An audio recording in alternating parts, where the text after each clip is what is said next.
মার্কিন president Donald ট্রাম্পের ইরানের অভ্যন্তরীণ বিভাজন নিয়ে করা মন্তব্যকে সরাসরি নাকচ করেছে তেহরান।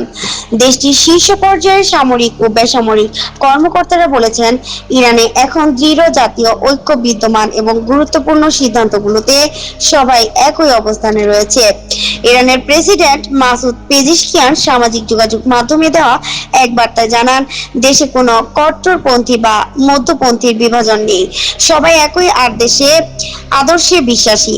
তিনি বলেন, রাষ্ট্র ও জনগণের শক্তিশালী ঐক্য এবং সর্বোচ্চ নেতার প্রতি আনুগত্যের মাধ্যমে যে কোনো আক্রমণকারীকে জবাব দেওয়া হবে। তিনি আরো উল্লেখ করেন, দেশ, জাতি ও নেতৃত্বের প্রতি সম্মিলিত অবস্থানই ইরানের শক্তি এবং এই ঐক্যের মাধ্যমেই বিজয় নিশ্চিত করা সম্ভব।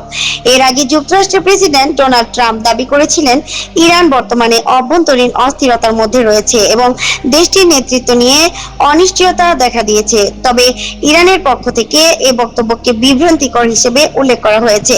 তেহরান সূত্রে জানা গেছে, আসন্ন আন্তর্জাতিক শান্তি আলোচনায় অংশগ্রহণের ক্ষেত্রেও দেশটির সব স্তরে একক অবস্থান বজায় রয়েছে। নাহিদা, কথা টিভি ৭১, ঢাকা।